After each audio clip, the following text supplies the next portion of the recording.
Hello, dear kids. Today's story name is Sindbad and the Strange Thieves. Once upon a time, during the rule of Caliph Harun al-Rashid, there was a shining city called Baghdad. It was full of beauty and life. Palaces sparkled in the sun, fountains danced, and the markets buzzed like a colorful fair. Merchants came from faraway lands with spices, jewels, and silk.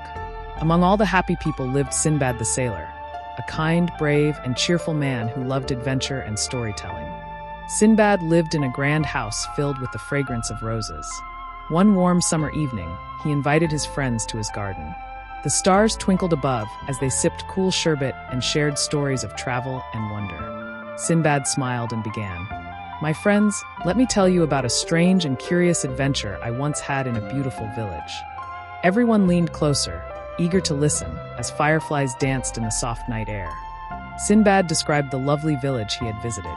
It was green and peaceful, with tall trees, singing birds, and sparkling springs. The people were kind and welcoming. They shared food, laughter, and stories with him. But lately, something unusual had been troubling them: mysterious thefts. Precious things kept disappearing from homes, and no one knew who the thief was. Sindbad also became worried when some of his valuable travel items were stolen one night. The villagers searched everywhere, from the fields to the forest, but no thief could be found.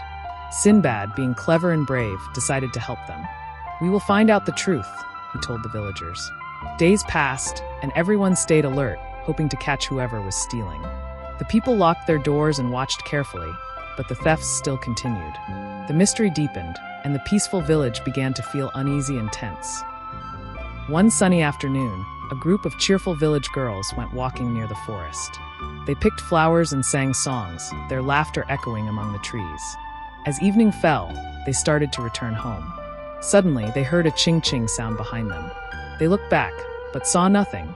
The strange sound made them uneasy, and they began to walk faster, glancing around nervously as the forest shadows grew longer. Then one girl stopped suddenly and whispered, "Look, over there." The others turned and saw a small female monkey. The ching-ching sound came from the shiny glass bangles around her hands. The girls gasped in surprise.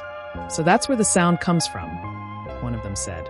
Curious and excited, they slowly stepped closer to the monkey, who tilted her head and stared at them with wide, bright eyes.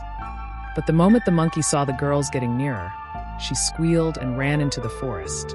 The girls, now more curious than afraid, chased after her, laughing and calling, "Wait, little thief." The monkey darted between trees until she reached a large clearing filled with more monkeys. There, high up on the branches, the monkeys were chattering and swinging happily. But what the girls saw next left them amazed and speechless. Hanging from the branches were shiny pots, necklaces, ribbons, and coins. All the stolen items from the village. The girls stared in disbelief. "So these are our thieves," cried one of them. The monkeys seemed to enjoy the glittering treasures, playing with them as if they were toys. The female monkey proudly waved her glass bangles, making the familiar ching-ching sound that had puzzled everyone for so long. Just then, the villagers who had been searching for the girls arrived at the forest edge. When they saw the scene, they laughed in surprise. "The thieves are monkeys," shouted one villager. The monkeys became startled and began to chatter loudly. Sindbad, who had also followed, smiled and said, "Now we know who has been troubling this peaceful village." Slowly, the people began to gather all their missing belongings from the trees and bushes. It was quite a funny sight. Monkeys jumping, villagers collecting, and Sindbad guiding them all. The villagers took back their jewelry, clothes, and coins carefully, so as not to scare the monkeys too much. But the female monkey held her hands close and refused to let go of her beautiful bangles. Everyone laughed. "Let her keep them," Sindbad said kindly. "She seems to love them more than anything." The monkeys squeaked and watched as the people left peacefully. Back in the village, everyone celebrated with music and food. "Sindbad saved the day," they cheered. The villagers thanked him warmly for helping solve the mystery of the strange thieves. Sindbad smiled and said, "Sometimes the most unexpected creatures can surprise us." The girls told the story of the ching-ching monkey again and again, and soon it became the most amusing tale in the village. Even the elders laughed each time they heard it. Sindbad packed his bags, ready to continue his travels. He waved goodbye to the villagers, who promised to stay careful of the playful monkeys. As he sailed away, the sun dipped into the golden sea, and Sindbad thought of how each adventure brought a new story. The village remained happy and peaceful, and the monkeys never stole again, except for a few fruits from the trees.